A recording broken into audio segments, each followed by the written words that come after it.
welcome to Off the Cut. Dude, I haven't touched any wood in a long time. I want to put my face in that grass. Or you're trying to make eye contact with a person. Maybe you're looking at it from the wrong angle. Hell yeah. Hell yeah. I'm glad we got the explicit out of the way early. Welcome to Off the Cut, episode 148 for Tuesday, January 21st, 2025. New year. And somehow I couldn't even think of the word. This podcast is still sponsored by KM Tools. Which did you guys see that that new coping saw that he came out with? That was nuts. I did not. KMTools.com. Yeah. How did I miss this? This guy, Ooh. sponsored by KM Tools, doesn't even know this new stuff that Jonathan puts out. I know. I think it just came out today, didn't it? Or was it yesterday? I don't know. All right. I think it might have been yesterday. My only experience with a coping saw is a cheap one I bought off Amazon and broke instantly. Oh yeah. My only experience with a coping saw is back in the day where like you would go into your dad's like workbench area and you're like, I gotta find something to cut something, and you're like, this'll do. It's got some teeth on it. Yeah. And I made like 3 strokes with the saw, by the way, and the blade instantly broke, and I was like, can't let Dad know about this one. It's such a fragile little blade. I don't understand how it could cut anything other than just like balsa wood. Yeah. But I mean, I would guess that Jonathan's is probably a little bit more durable than the cheap $15 one I got off of Amazon. Yeah, absolutely. Well, I saw like the product launch video that he did, and he had like a whole table full of all these different coping saws, and I was like, oh man, that one looks like crap.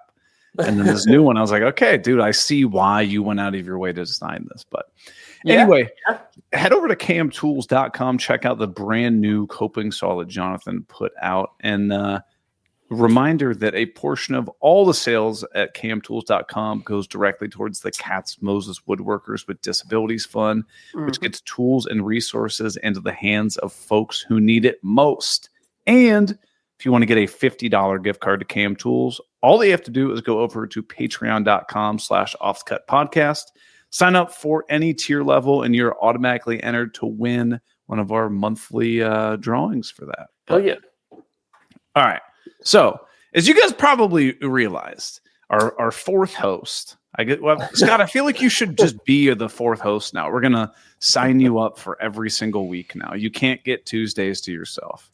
That's fine, I guess. Then he can't have his claim to fame.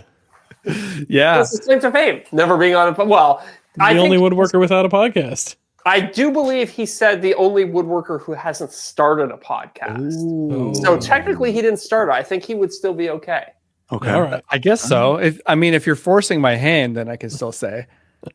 Yeah. The only woodworker who didn't willingly join a podcast. So, did you guys do the tally? How many times has Suman been on? Was it 3? I think 3. Okay, so Scott was like, basically reached out to us. He was fiending, he was shaking, and he was like, guys, I have to beat Suman. So he specifically said, guys, I gotta get more people into my course. I need an opportunity to plug my course. Plug the course. This is all a big funnel. Yeah, this is the top. Oh, this is my press tour. Actually, that's what it is. Yeah. Artists, the musician comes out with an album, and then they go on all the radio shows. This is no different, right? Yeah, an actor does a movie, they go on the late night show, whatever, all those things. This is my first and only stop. Oh, this is an international stop too. Yeah, That's true.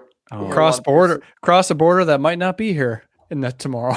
Ooh, true. Yeah. Maybe we'll get invaded overnight. Oh, man. I feel like we got a lot of stuff to talk about. So first thing, I will get this one out of the way.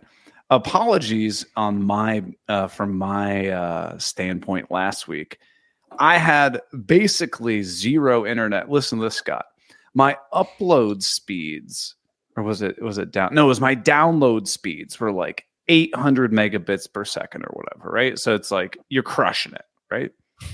My download speeds or my upload, whatever the opposite one that I just said, was 0.06. So Nice. for 600 kilobit. right. I couldn't do anything.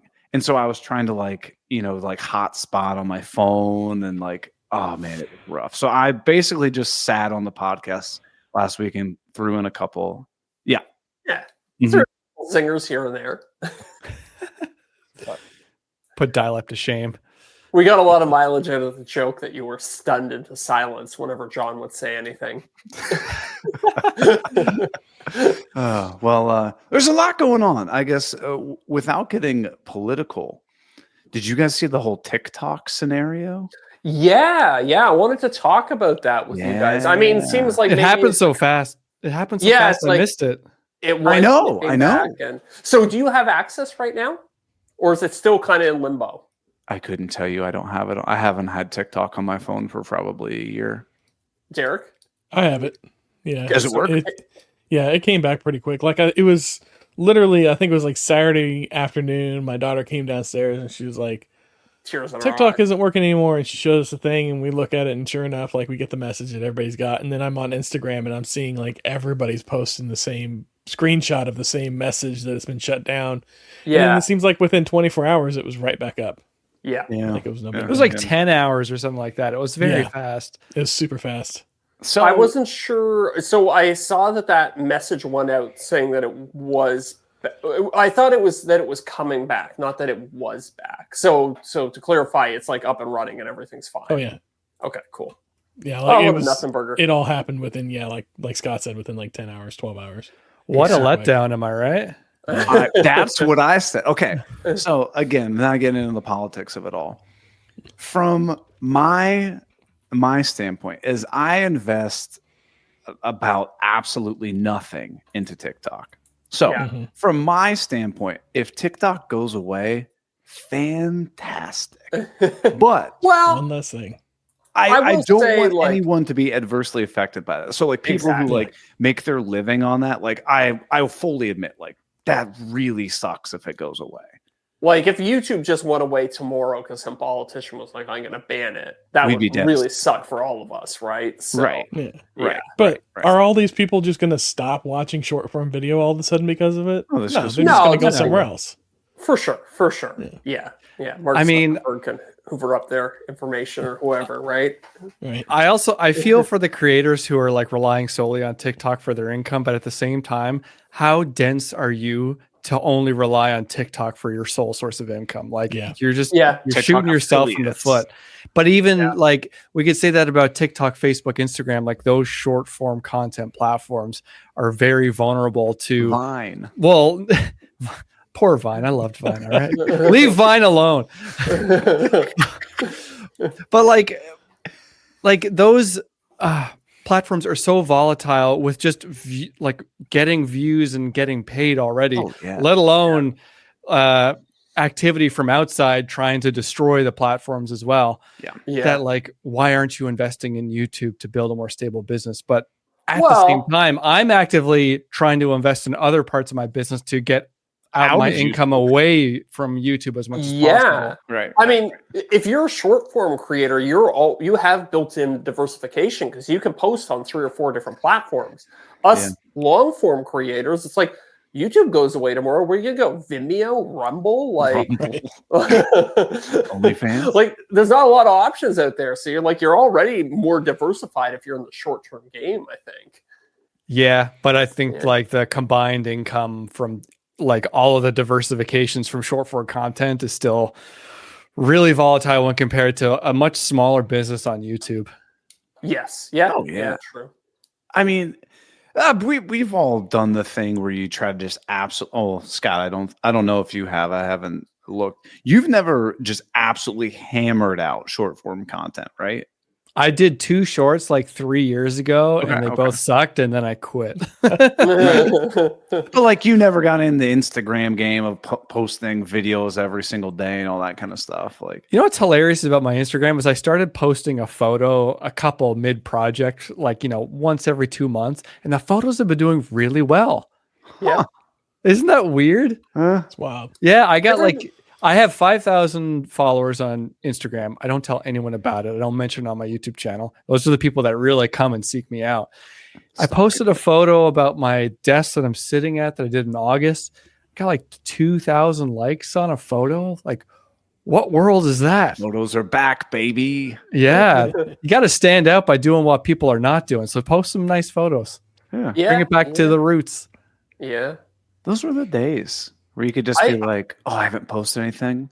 I'm just going to snap a photo, like hard work in the shop, sanding some plywood. I used to really Topless. enjoy just photography.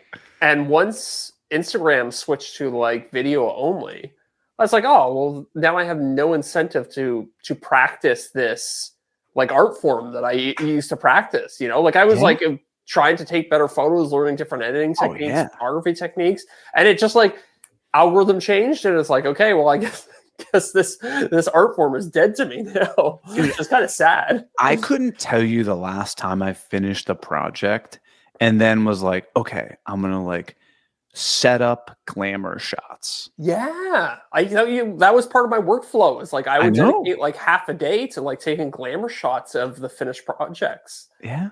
But I mean, I still do that for the YouTube video. So while I'm at it, I just snap some photos. Yeah. But it matters less, I think. Honestly, like I started doing just like, you know, a bunch of panning shots, and I'll like play them as B-roll while I'm like talking about the project.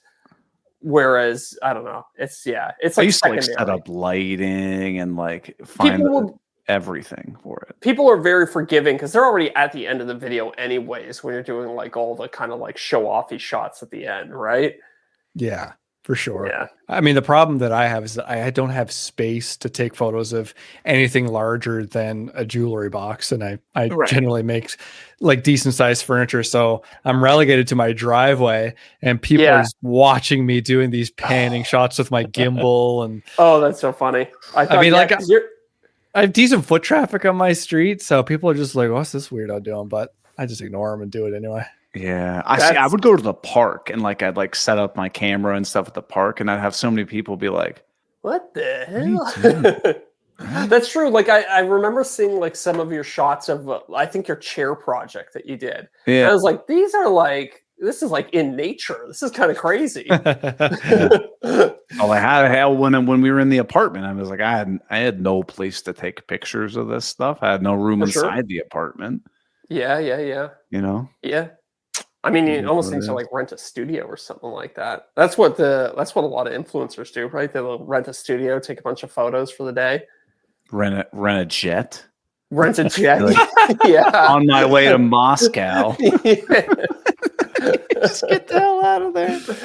But, so Scott, it was actually interesting segue because last week we had our buddy John from Biscuit Tree Woodworks on. And we were kind of talking about, you know, revenue streams and all this kind of stuff. We got talking about courses. And then we were like, wait, Scott just came out with a course. So we wanted to kind of like pick your brain on it. Like, take us back to like inception. Why did you come up with a course?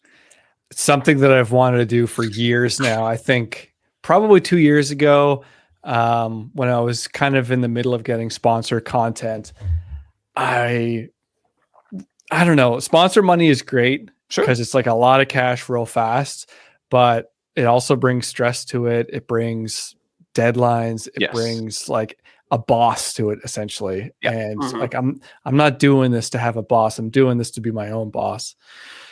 So I've always known that product is really the way to succeed at business, whether it's physical or digital. Physical is probably even more sustainable too, as well. I mean, it really depends on how you look at it, but digital is definitely easier up front to get into. So I've started with plans a while back, and plan sales have been good. It depends on the video, it depends on the project, but I've figured out that most people are really into their shop furniture, whether it's a workbench or whether it's jigs for your table saw or shop storage and stuff. All that stuff sells really well.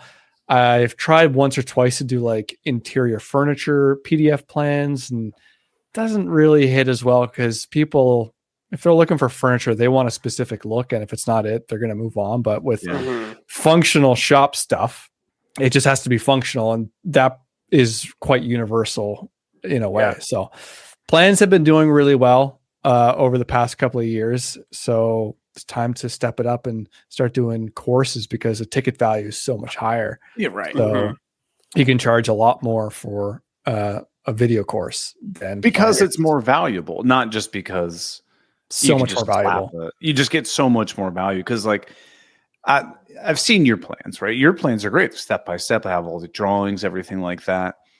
But it's not the same as somebody being like, okay, now we're going to cut this piece to this length here. You can see this drawing. You know, it's like you have a companion rather than just like the recipe. Yeah, exactly. It's exactly like that. And on the other side too, is that like not everyone wants to build your project anyway. They just want to see more content. They want to watch more videos. And I remember when I was kind of getting back into woodworking after college, and I was a Fine Woodworking subscriber, and they had a video course. Like their video courses are not as in depth as others that I've seen, but they had a bench, a workbench. It was a shaker workbench that was based off of like a workbench from 100 years ago as a beautiful workbench. But I must have watched that video course like 3 times through and through. It was probably like 2 hours long because I was obsessed with this workbench, and people just really love workbenches. So it was natural for me that my first course would be a workbench project. Not only that, but like 2 of my best-selling plans are already workbench plans as well. People just love workbenches so much. And with the success that I've seen already from the sales over the past couple of weeks, I guarantee you in like 3 years, you're going to see like 6 workbench courses on my website because really, it's like, why not? People love them. I don't mind making them. It's, you know, it's fun. You can make so many different design workbenches. It's like basically unlimited. So what are you going to do with all these workbenches? He's going to donate them. Well, I got one in my office. There's one in my kitchen. There's one in my living room. There's one in my bath. No, they make a nice looking kitchen island, maybe. Yeah, I guess so. I do have one in my kitchen, but I need to get rid of the one for the course. I just haven't found someone to give it to. It's just in my way in the shop as I'm trying to work on my next project. So. Right. Yeah, I mean, you can always do the classic thing of a giveaway, you know, but it's kind of a pain in the ass. You have to find somebody in Toronto, but yeah, I just want to like put it out to the curb and see it disappear. Yeah, sort of thing. But I don't know. We'll see. I'll figure it out soon. So this is the course that's on your website? This is the Evergreen Workbench video course. It's on my website. Yeah. Oh, so nice. And there's kind of 2 trains of thought when it comes to making a course. It could be some sort of holistic thing where it's like, here's all the beginner woodworking things you need to know. Like, here's how to use a table saw. Here's how to use a circular saw. And like, here's this overarching course for woodworking. You could do something like that. Or you could do project video courses. And I chose to do the project video course mostly because it seemed like less of a mountain to climb for me. Whereas like some of these big courses, like, it could be like 6 to 12 hours of finished content, which is like enormous. And it's all scripted and everything else. So I think I'd rather just stick with the courses, kind of like Mark Spagnola has done for a decade or more with the Wood Whisperer. Right. And he has obviously seen great success with that because he continues to promote and have new courses come on the guild now with more woodworkers contributing to his course selection. And he has like, I don't know, 30 or 40 courses on his website. It's crazy. That's a perfect example of like what you had mentioned earlier, where you're like, you know, there's some people that just want additional content. I bought courses from the Wood Whisperer Guild, not because I wanted to build the project. I was just like, oh, I like what this guy creates. I'm totally down to sit down and watch a 2 or 3 hour long video over the course of several days or a week and just like have I almost viewed it as like renting a movie. Yeah, exactly. And at the same time, if he had some sort of holistic course on woodworking, would you have rather bought that or a project course? So when I very, very first started, I mean, this is like where I'm Googling like, what saw blade am I supposed to use? How does a table saw work? I would have taken the holistic course, but the the hesitation there would have been, I don't know if I want to sink any money into this. That's exactly the point. And that, like, you're going to make a course that's probably going to take more effort. You're going to want to charge more money for it. So maybe $200 to $300. No a beginner way I would buy who is trying to buy a table saw, trying to buy a bandsaw, all these tools, they have to spend thousands of dollars to get up and running.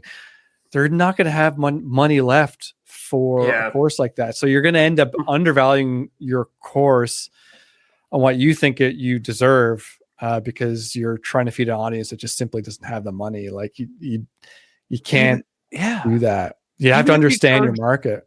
Even if you charge $20 for this, you just stumbled across woodworking. I'm going to show you how to get up and started. In my head, I would go, is it worth $20? And if it is, am I getting anything out of this for $20? Yeah. At that point, it's like, that seems like not valuable at all. So who's going to take it seriously? Right.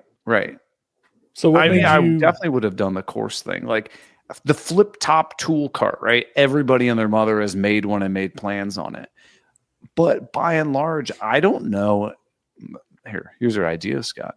I don't know anybody that's done a really in-depth, super, super detailed version about how to make one of those. Here's how I would do it. I would start with an introduction that would say, hey, thanks for buying this course. You shouldn't make a flip-top tool cart because they suck. Oh, yeah. They're terrible. You ever actually had one? They're awful. No. I would. Well, I don't have any smaller benchtop machines anymore, so everything would be far too heavy for something like that. But like I don't foresee myself ever using something like that because it's just too much fiddling around and setting up. I know. That's my biggest issue with like shop projects. I can come up with ideas of like, oh, this could be like an interesting video concept, but I'm like, I don't want this thing. I would never use it. So is it like a fraud to create this stuff and then literally just kick it to the curb and you'll never see it in any of my other content? But I think you are like hyping it up how good it is. I think there's something to be said about staying authentic on your channel. And I think people's perception of authenticity is far more acute than a lot of people realize, even if they themselves don't realize it, but people are very attuned to authenticity, I think. Yeah. So when it comes to kicking stuff, I still make a bunch of workbenches that I don't use, but I would use each and every single one of them if I didn't already have my workbench already in my shop. Yeah. They're all great.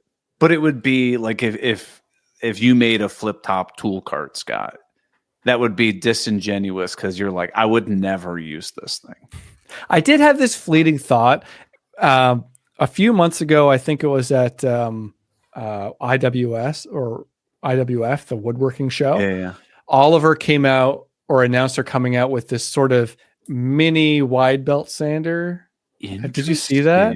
It's really cool. No. It's like how does it differ from a drum sander? Because it's still a belt and you still have a lot more abrasive, so it won't dull as fast and it won't burn as fast.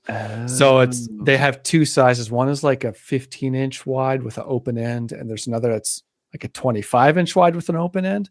Okay. And then I'm still thinking that the smaller one is probably going to be a good 400 or 500 pounds, and my planer is a good 400 or 500 pounds. So what if I made this ginormous flip top tool cart for like 1,000 pounds worth of machinery out of steel, and it had like this big ship's wheel on the side that you would like have a ton of leverage to roll this thing over. Can I have a think that would be too? Sick. Yeah. Scott's porting the other machine. That would be so good. That would be so awesome. I wouldn't be able to wheel it in my shop. It would be so heavy. You crack the foundation of the floor. You just have cracks in the concrete as you move it. That's so awesome. Yeah, Oliver announced these two, and people missed it because they got overshadowed by their new planer that they're coming out with soon, which is like a competitor to the DeWalt 735, but it's 15 inches. It seems pretty cool. I don't know, maybe it's going to be underpowered, but I think their kind of mini wide belt sander thing looks really dope, and I would love to have one if I had a larger shop. Yeah, a wide belt sander is something that I think would be an unbelievable luxury. Like we've all done the thing, you glue up a tabletop and you're like, okay, even if you use Dominoes, you use biscuits, let's be real, there is still like that like 64th or like 128th of an inch that's just like just barely Yeah, right. So you have to sand it smooth, right? I know Scott's like, you use hand tools. How did you know I was going to say that? Because you're a masochist using hand tools. There is, I will die on this hill of there are some things that hand tools can just do better and faster, but people don't realize it until they have the light bulb moment of like, oh, I get how to use this now, and I get how to keep it sharp, and life's easier and more freeing when you have that sort of confidence in hand tools. You'll be proud of me, Scott. I've gotten to the point where if like I glue up like a box, I will use a hand plane on the edges to like make sure all the boards are like flush with each other. Not really gotten into the whole flattening like panels and stuff with it yet, but I'm getting there. Yeah, you'll get there. It's not only flattening panels, because like if I had a wide belt sander, sure, I'd just throw that thing right through there. Screw that. But it's not. Usually it's like you said, it's just that little lip where the boards in the panel don't line up and you just want to skim over it real quick. You're not flattening the entire panel. It's not arduous like that. It's just a little bit here and there, which saves you a ton of time sanding. Anyway, I think we got way off on a tangent I think we were talking about a course at one point. I'm not really sure. Of course. Zach, you're going to say something. I cut you off. I don't even remember at this point. But I would like to go back to the course thing. So you were saying, Scott, that in a couple of years there's going to be a bunch more of these courses. So you think this is worth the additional time it took versus a set of plans in terms of return for both you and the customer? Do you think? I mean, 100%. I guess it's kind of yeah. Yeah. From what I've seen already, the video that was mainly promoting the sales of the course didn't really do that well on my channel. I think it's up to 150,000 views right now, which is like not a banger by any means, and it has plateaued. And you better believe I'm running crazy A/B tests on this thing all the time to try and get it off the ground. Yeah. But even still, with the YouTube video not performing that well, it's still been like twice as good as a sponsor payment on a video of that caliber. Nice. Now, granted, it did take me 2.5 months probably to produce it, but I've seen those sales already, and now it's just continuing to sell in the background. I'm getting like 5, 6, 7, 8, 10 sales a day right now, which is pretty good. Okay, wow. That's fantastic, man. Congrats. Yeah. Awesome. Yeah. Awesome. I'm stoked. So I'm not even. I'm not promoting it that well either. Like I should be advertising on Instagram and things like that. I emailed like once or twice about it. I'm really bad at that sort of thing, but like I spent a lot of effort on the copy on the product landing page. I spent a lot of time on that product landing page and discussed it with my friends and how I could zhuzh it up as much as possible without being too in your face like some other courses I've seen in the woodworking space. Anyway, every other line, it's buy now. Not $900 value with a set of plans and $900 value with video, and it's like all these like so schemy tactics. That's like straight out of a Alex Hormozy textbook. It's just like, come on, guys.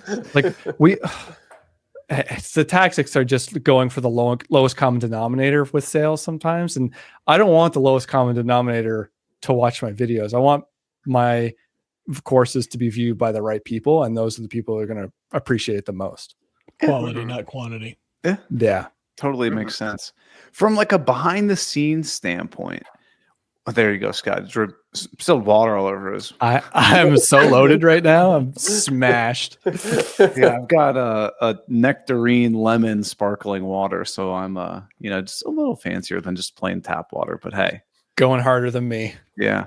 So from behind the scenes aspect of the course, what platform did you choose to host it on? Because there's a suite of them. So people that don't know this, it's not your website. You host it on a service, right? Well, here's the mic drop. It is on my website, and I am not going through a service except for. So here's the great thing about Shopify. It's great.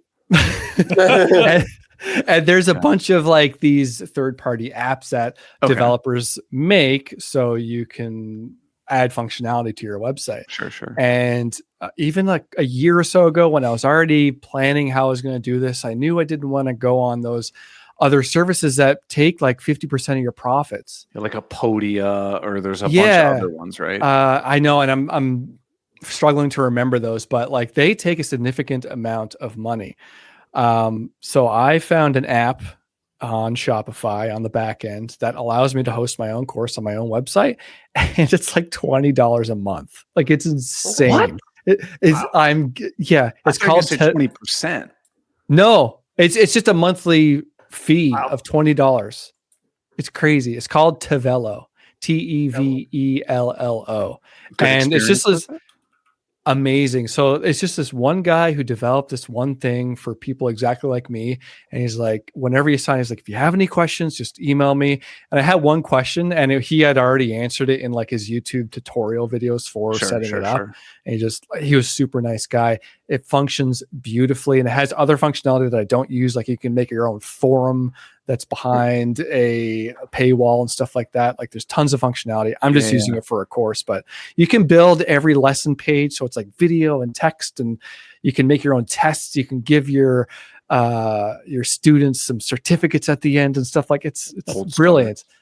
Mine is very simple. It's like a bunch of lessons, and there's just a video on each lesson, and you can ask questions at the bottom of each video. And I get an email when someone asks a question, so I can immediately answer them. So it's really nice. And there's already a couple people who have posted progress photos in the lessons of them working on the workbench. It's awesome. And I had one guy just finish it yesterday, I think. Huh. It's Very amazing. Cool. So are the videos hosted there too, or are they like YouTube?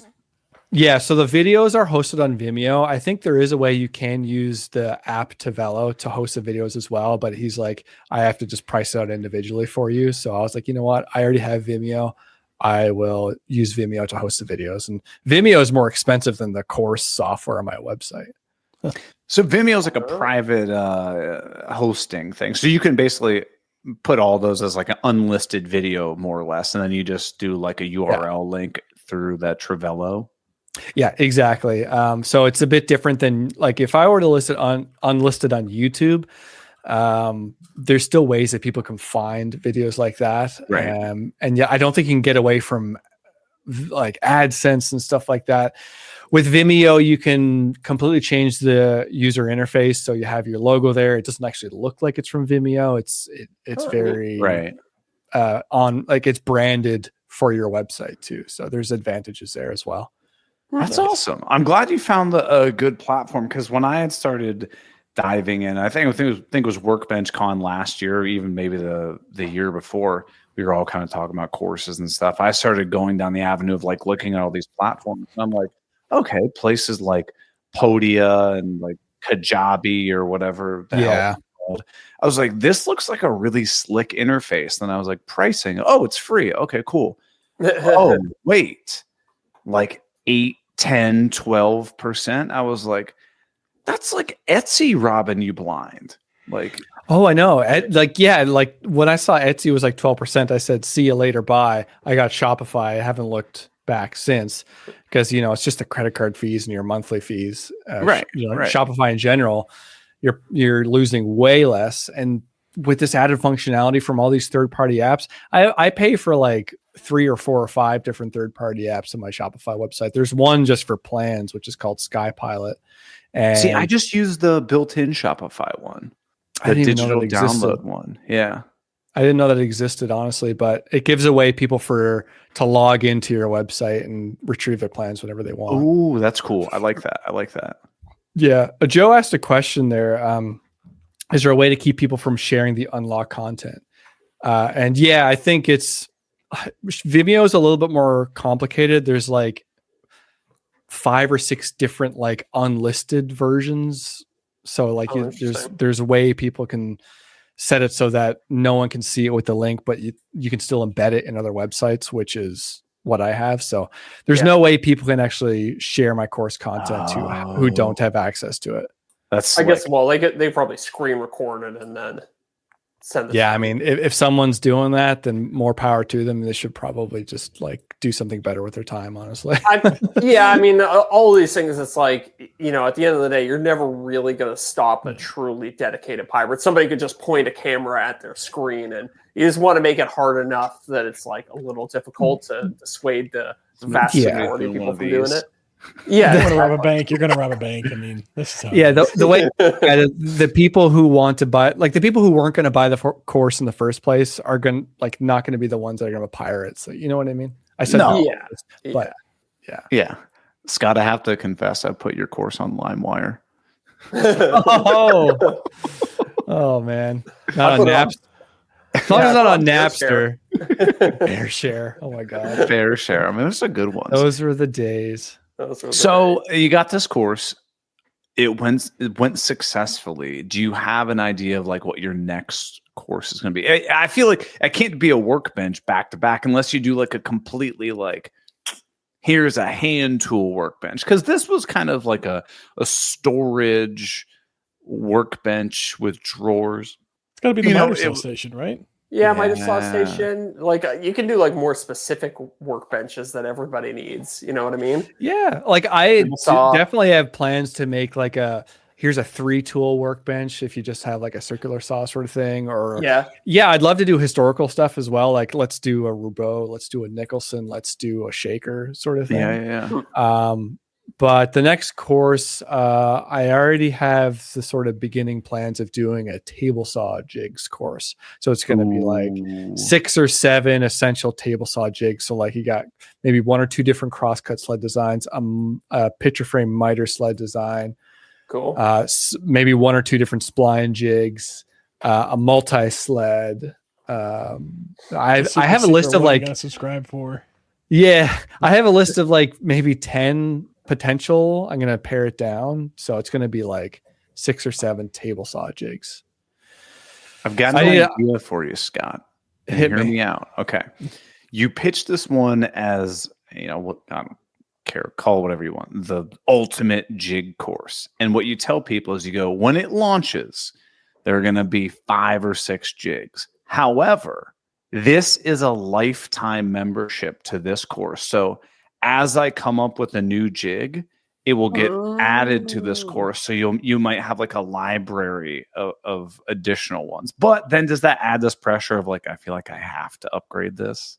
Yeah, you get the idea though, right? I get the idea, and maybe eventually like there will be some sort of bigger subscription service to my website or something like that. But yeah, I think once you get like 5 courses or something, you'd be stupid not to have like the master class that includes all of them for $500 or something. Yeah, exactly. Yeah. But like, well, and I already have bundles of plans. And side note, like that's a great thing to do. If you have plans on your website, get some app that will bundle them for you and you'll sell way better. Anyway,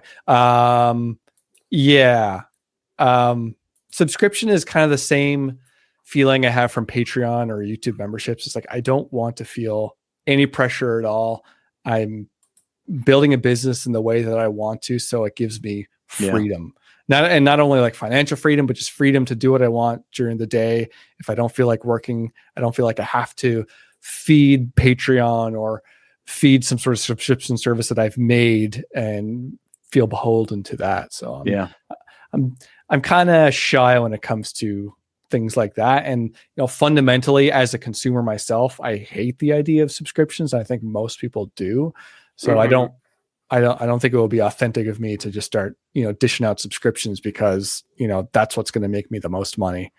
Yeah. Sort of thing. Yeah. So I don't know. Well, maybe one day I'll get there because you know what? Like speaking of Mark, he does have like the Guild Plus or something like that. So yeah, I think I heard something like that. You can subscribe to his guild, maybe have access to all of his courses and the new ones that he produces while you're paying that subscription fee. And then when you stop paying it, you lose all access, which I think Fine Woodworking is doing that too as well. Yeah. Okay. So talk to me about the time element to this, because I know you worked really hard on this course to the detriment of probably publishing video. Like you could have done more videos in 2024 had you not done this course. So obviously the first one, big learning curve there. You had to set a lot of things up. You had to kind of learn. Do you think you could do future ones faster? What do you think, is it realistic to try and do 6 videos in 2025 and 6 courses? Probably not 6 courses. Okay. I think my plan is loosely to do 1 or 2 courses, or maybe even 3 courses a year. I think I can definitely get 1 more course done mid this year, but maybe not a 3rd one.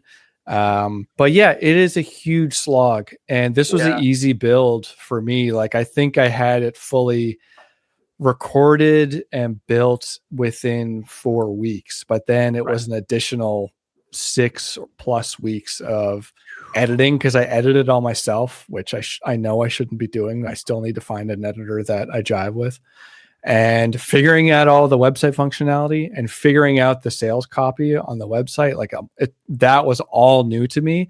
But I think if I can get an editor, and if I can get, if I can just kind of repeat what I've created for this course for the next one, I think it will go a lot faster. Luckily, I discovered like a hidden talent and unfair advantage for me is like, turns out that I can just like freestyle teach this course without scripting anything. So I just like go in the shop, turn the camera on. I just blurt out what I'm doing. Somehow it sounds coherent at the end of the day, at the end of the edit, and it works really well. So, but like overall, it is to the detriment of my YouTube channel. Like, there's no doubt about that. But like I said at the beginning, I need to focus on taking my income away from AdSense, away from sponsors, and putting it into product that I own. At the end of the day, especially sponsorships and AdSense, when you think about it, you're promoting other people's products. So clearly they're making a lot more money off you to be able to pay you what you're earning from that. And, like a $8,000, $10,000, $12,000 sponsorship payment earns them $30,000, $40,000, $50,000. So at least I want to be promoting my own stuff so I can earn that money. You know what I mean? And I think eventually it'll pay off. It's tough in the beginning, especially when you're shifting your business like that to the detriment of the immediate income that you're seeing. There's no doubt about it. I definitely took a hit, but I think in the long run, I'm pretty confident that in the long run, it's going to work out better to be something that's more stable, to create a business and therefore a life where I'm more relaxed. Yeah. That totally makes sense. Cause I mean, as all of us know, you'll get a sponsor offer that's fantastic. You're like, oh, sweet. And then you're like, okay, I want to put out another video. And you're like, crickets. I got no offer. Like, fuck, man, what do I do? Like, but also just keeping your views up is enough stress in itself. Like, because it's like, well, if I don't keep my average view count at 250,000 views, then my rates are going to plummet.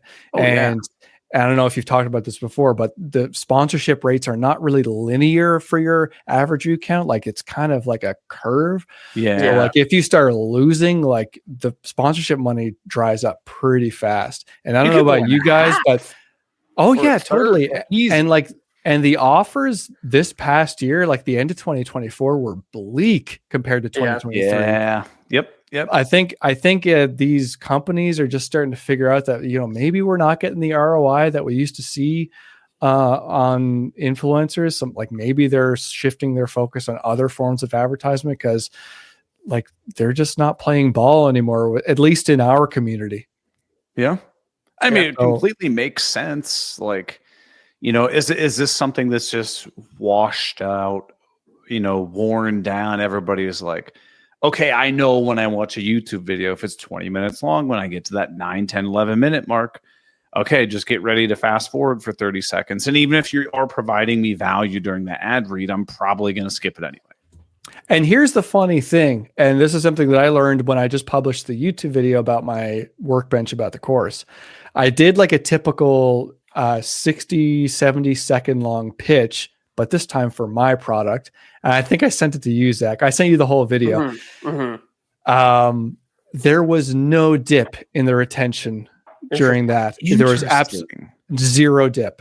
People watched that all the way through. And that was the very first time that happened, because it was the very first time that I promoted my own product, and people are either patient or best case, they're interested because it's 100% relevant to the video and it's 100% relevant to them because they're the ones who clicked on the video. Right. Yeah, they're watching a video of a workbench. You're now talking about the exact workbench. And if you're basically like, hey, if you want to know even more about this, I've already created a platform for you to do this. Somebody might be watching it, not interested in buying anything from you, Scott, but they're like, oh, he might show some interesting video clips, or I might have a little tidbit in here that's helpful. I'm going to watch it anyway. Maybe I do want to buy this thing. Yeah. It's hard to imagine a more tightly aligned product, right? You know, like a sponsor be helping. It's like the video itself. Yeah. Yeah. I mean, think of like Cam from Blacktail or whatever. He's making all these tables and whatnot. And he's like, and part of my finishing process is using what's nano thing, right? Android Nano. Yeah. So this is genuinely part of the project of him putting all this stuff on the table, and he's doing kind of like a pitch, a product pitch. It's super relevant. You're not going to skip that part of the video because you want to see how the project goes, right? Yeah, definitely. You skip the product pitch. You're skipping part of the video. Yeah. And then, when you build your own product that's maybe a little bit more valuable than a set of plans, then in the next video, you don't have a sponsor. You do have a sponsor because you sponsor yourself and just pitch your own product. Right. So that's the goal. I don't know if I'm going to have a sponsor for the video I'm working on right now, but I can sure as hell promote my own product and probably come away better than promoting a sponsor. I might not see the cash as fast, but in the end, it's probably better. Right. Yeah. That totally makes sense. That's one of the things that we kind of all said was like our 2024 and 2025 goal was to stop doing stuff that doesn't add value to us, right? Yeah. Like we've pretty much stopped doing TikTok and Instagram videos because it's like I'm putting my time into something that doesn't have much of a return for me right now. And in the past it did, like, at least in the US, like you would get paid pretty well on some of those platforms, but now it doesn't really happen. I for better or for worse, I'm kind of grateful that I didn't invest any time in Instagram or TikTok because I would just feel very disheartened right now. Yeah. Dude, I was looking at mine. I have like 2,400 posts on Instagram. I would post 1, 2, 3 videos a day for like a year. Obviously, a lot of them were like recycled, reposted, things are doing well and stuff like that. But I would do a YouTube video and then I'd be like, okay, how can I chop this up into like 15 or 20 short-term form videos? That was the hustle for a long time. Yeah. And then when Instagram started paying, you're like, holy hell, like they have like the whole bonus thing that they ran for like several months at a time, and you could clean up on that. And then she's gone. Right. And now I see my numbers going down and I don't even care. Yeah. I mean, I still enjoy posting the odd story because it is like a really low effort way to really connect with people really fast. Yeah. And I do like that, but I still wonder, like, should I maybe just like start a Patreon and just like do my Instagram story on Patreon or YouTube memberships or something like that? That's kind of what I do with my Patreon. And I have fun doing it because it's like, here are people that actually want to see this stuff. Yeah. But at the same time, like if I'm paying monthly, like, is that really a valuable piece of content, or is it just kind of like throwaway stuff? I think as long as people know what they're signing up for when they do it, I think value's in the eye of the beholder. Yeah. Very true. Yeah. As long as you're like Scott was saying earlier, sometimes people just want more content, right? Yeah. So no, I was going to ask Zach, how is his channel membership going? And is he seeing that? Yeah, I'm actually surprised by it. I mean, I have nothing too crazy. I think I'm up to like 60 members or something like that. But the response has been pretty good. Like, it seems like a lot of people are like enjoying the bonus content. I get like a lot of, basically, I think all the bonus videos I'm posting, I'm getting like 100% of the, like, it's basically, you know, I have 60 members, I'll get 60 views on any of the bonus content. So to me, that's some indication that I'm doing better. I think I could probably do a better job of I don't know, pitching it and creating a more, better, like a better offering, I suppose, for people. I'm still kind of trying to hone in on what that is. But again, it's like, well, monetarily, I don't know if it's, I was thinking about it the other day, and it's like, it's really got to be more like around like 500 people, where I think it'll be worth the effort that I'm putting into it. So I don't know. I'm only like 3 months into it. So I'm like, well, I shouldn't quit now. I should at least give it like 6 months to a year to see how it really, really does. Because I've only really talked about it in like 3 or 4 videos, maybe. So yeah, I don't know. I'm still kind of on the fence about it. It's the amount of money I'm making from it is like a rounding error at this point, but I'm hoping that it's building to something more sustainable.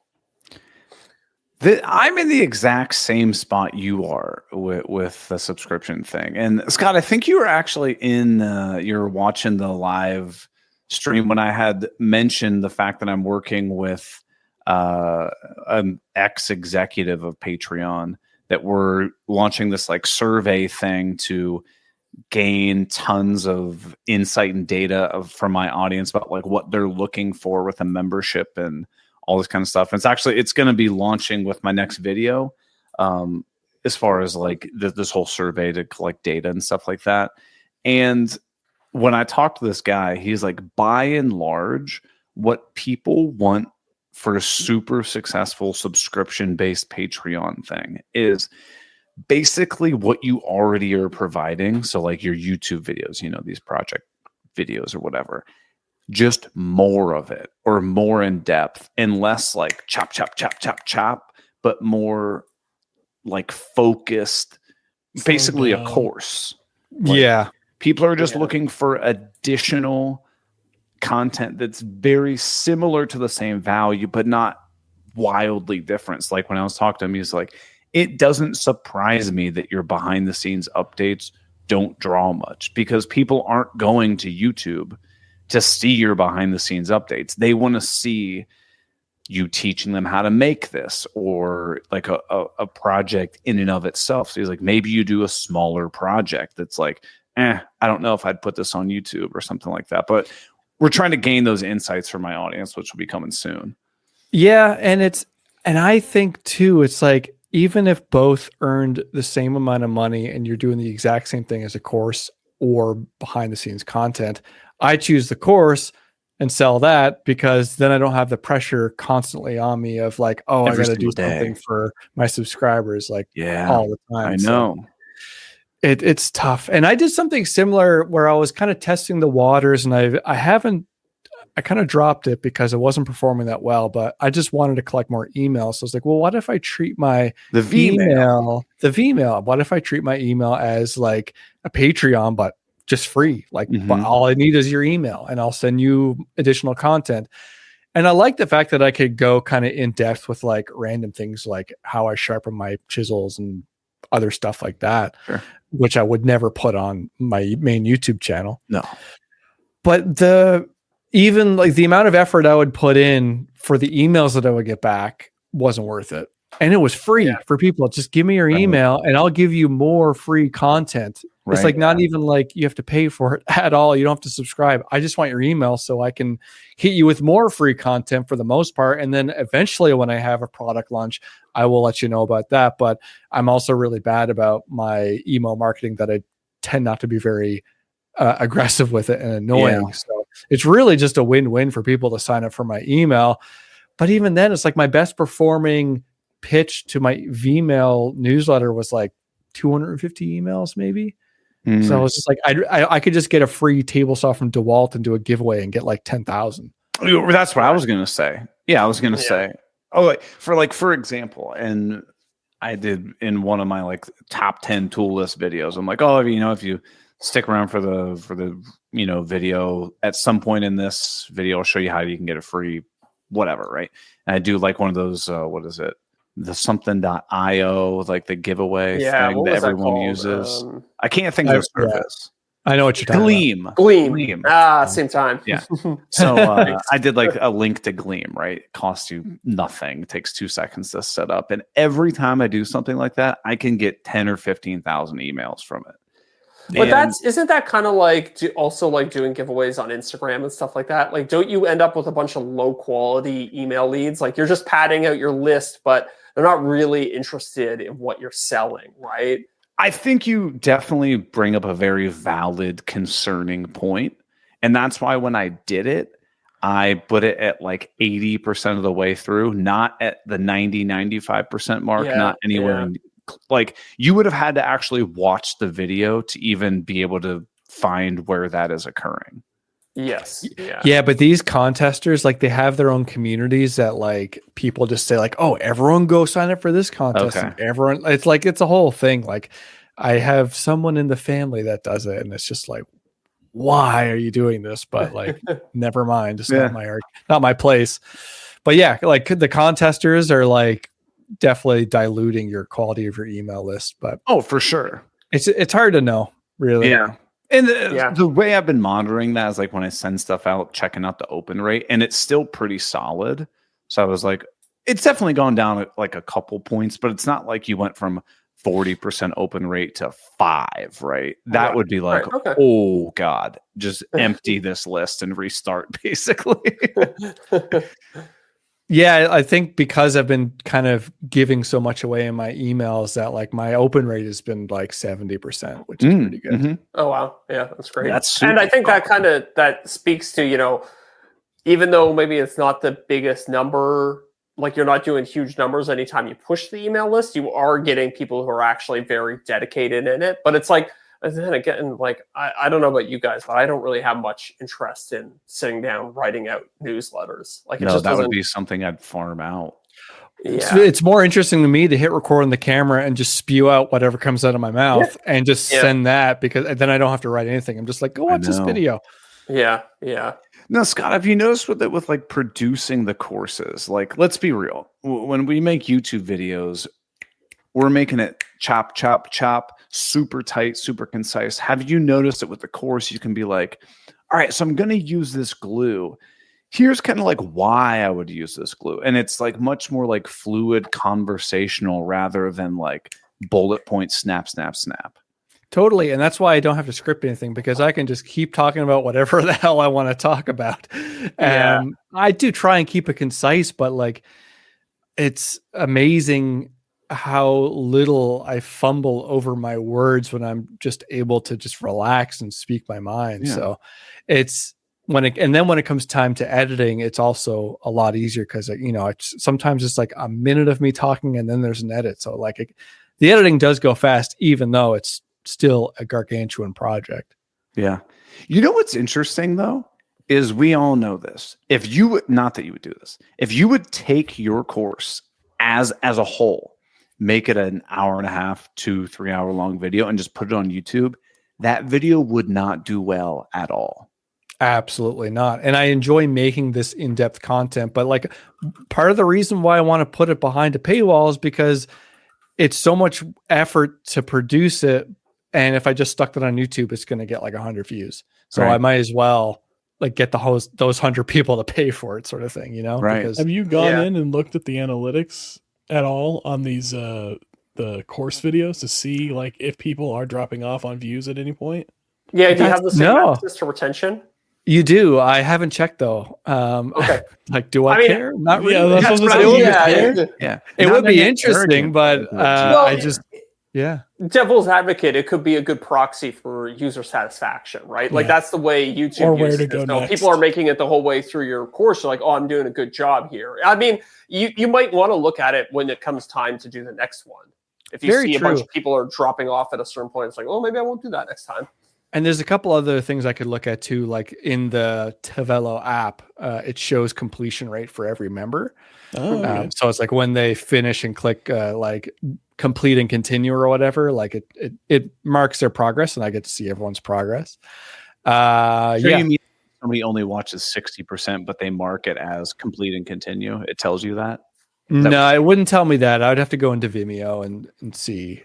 You're saying like it tells you how many of the lessons they completed and continued. Yeah. And the thing is that some of the lessons are variations on how to do the same task with different tools. So like there's some operations in my course where it's like, well, if you don't have a dado stack, here's the video on how to do it with a regular table saw blade. And if you don't have a table saw at all, here's how you do it with a router, sort of thing. So choose your own adventure woodworking. A little bit, yeah. So it's like not every video is going to be relevant to everyone in the course because some of it's dependent on their tools. So let me ask you this. I know because I watched the video. You did some like joinery and like half laps and stuff like that. Obviously, you can use routers, you can use dado stacks, you can use regular table saw blade, whatever. Are you planning on making some sort of like holistic library? And hear me out. So anytime you go to make a half lap in like a future project, have you thought about being like, okay, I'm going to make it with a dado stack because it's fastest, easiest, but here's footage about how you would make a half lap with other methods. And it's not you making that project part. It's you actually making a previous project part, but with the same recycling footage. Yeah, recycling footage. Or like, have you thought about? I get what you're saying. I think that if I were the viewer, I would feel ripped off slightly if I saw that. Yeah, that's and honestly, for me to do the variation in my shop, like, okay, it's going to take me an extra, I don't know, 10 minutes to actually film it and another 20 minutes to edit it. So I might as well do it, Yeah. You're building it anyways for the video. So exactly. Like, it's not like I'm like that comes down to kind of the inception of the project and the inception of the course. It's like before I started filming anything, I had the design fully fleshed out and I had just all the sort of lessons already fleshed out on paper. So like I knew that I needed to do this operation with a dado stack and a regular table saw blade and a router in that section because like I had planned it already. So like once I had all that in my mind, when I got to the shop to film it, it's just like, okay, I'm just going down the list and I'm doing everything. It wasn't that big of a deal. And I'm not thinking tactically like, oh, I could save a half hour by just linking to another footage. Like it's at the end of the day, I don't think the user benefits from that. And if anything, they're going to feel like they're neglected. That makes sense. That makes sense. I guess for my head's that is like, let's say you did a chapter, you're like, I'm going to show you how to joint and plane boards. It's like, oh, for God's sakes, there's only, do you really need to film that every single time you make a course? But maybe you do. Here's the other idea I had, and go back to the Hormozy method of bonus. It's like, I could make some sort of small mini course that would only be a bonus to a whole bunch of courses that would apply to all of them. So it could be like a little video on here's how I mill all my rough lumber into dimensional stock. And that could just be like a half hour of bonus content. I could take that and transplant it in every single course. And in the product copy, it would be like bonus $500 value. Here, how to mill your wood mini course sort of thing. Like that's just like classic salesman tactics. But, it's an idea in the same vein where I could recycle content and keep it honest in a way.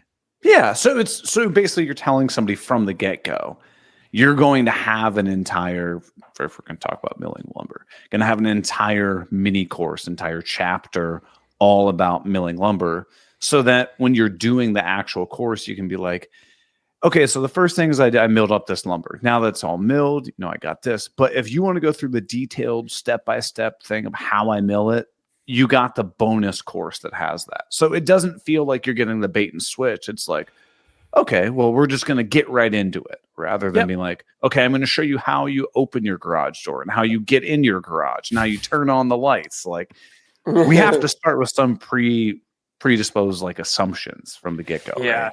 Yeah, and I think that comes to really targeting the correct customer on the product page too. Like you have to be honest about who the course is for.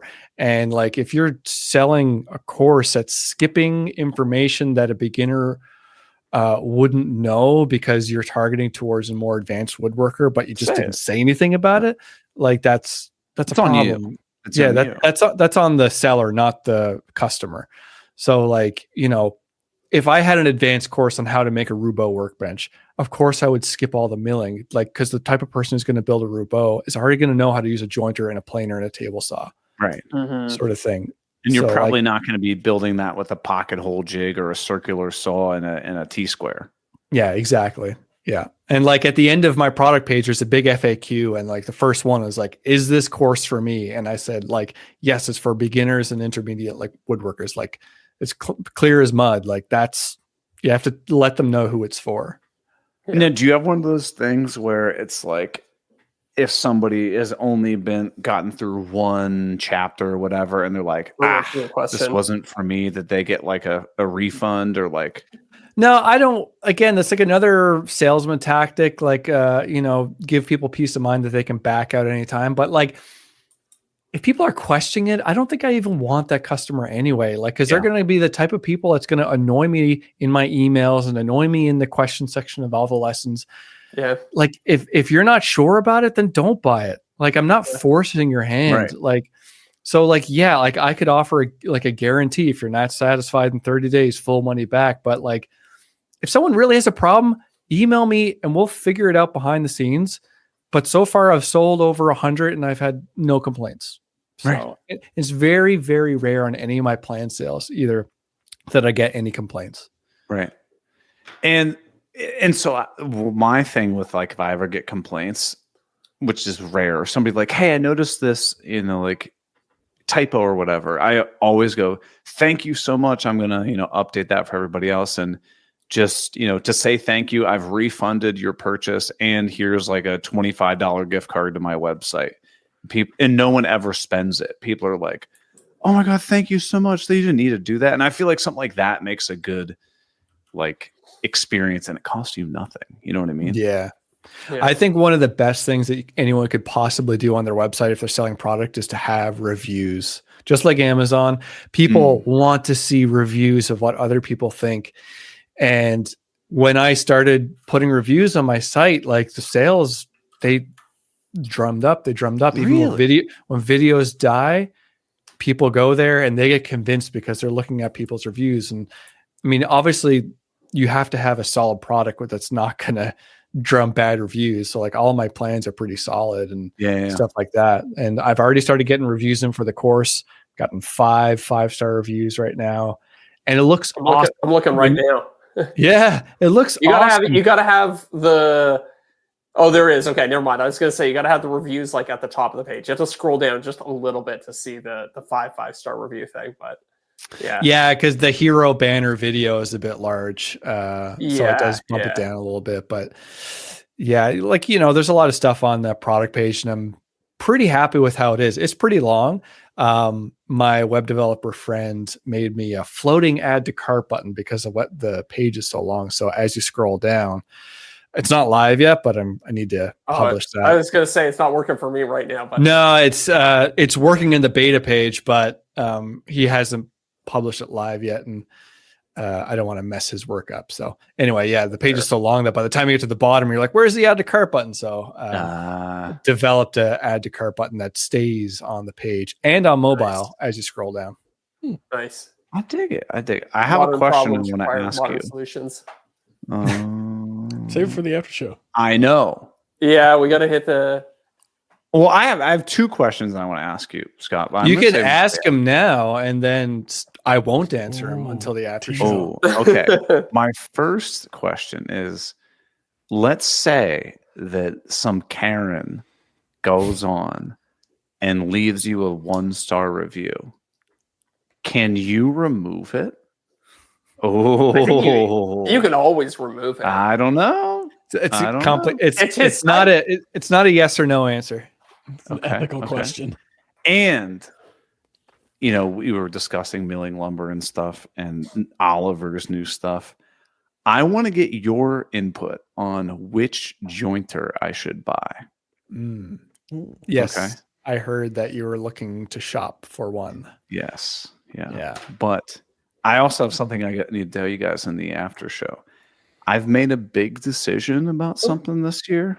And I don't know if you guys are going to like it. I don't know if I'm comfortable seeing that. Oh, well. Well, on that glorious note, see you guys in the after show. Well, first of all, we have a new patron this week. How So huge shout out to Jacob Porter supporting the show. Yeah. Oh yeah. And with that said, Scott, thanks for joining us, man. So if by now, for God's sakes, Scott Walsh, you'll find him on. Just Google it. For God's sakes. And my website is scottwalsh.co, not .com. And if you know who owns scottwalsh.com, I want to speak to them. Just putting that out there. Oh, and go check out his Evergreen Workbench course. Go check out the Evergreen Workbench course. Yes, I am very proud of it. And people are loving it so far. Thanks for having me on. And if anyone's coming to Workbench Con, come hang out. Yes. Because everyone's bailing this year, but I'm going to be there. I'll be there. We'll see you there. And remember, if you want to get the Evergreen Workbench course at a discount, you can use the code OFFTHECUT and you get 0% off. You save a couple dollars. No, I'll do that. I'll give you. Let's do 20% off. Ooh. Whoa, you hear that, listeners? 20% off if you use the code. You want to do Off the Cut? Is that easy? Yeah, we're gonna do Off the Cut, all caps, no spaces. Off the Cut, all caps, no spaces. 20% off Scott's Evergreen Workbench course. We'll do it. We'll do it to the end of winter. Okay. All of 2027. Sorry, you what? heard the man. Until of 2027. No, 2025. All right, everybody. Thanks so much for joining us, Scott. Thank you, everybody, for listening. And we'll catch you at the after show at patreon.com/offthecutpodcast. And if not, we'll see you next week. See ya. See ya. I want to give a huge shout out to our returning top tier patrons: Corey Duvall at Woodcrafts and Honey, Josh at Sawdust Bills, Joe Welsh at Delaware Valley Workshop, Goblin Spanker. You can't say that anymore. And Dadu's debit card did work. Bingo bango, you're done. Zach, to be honest with you, I don't even know if I followed you.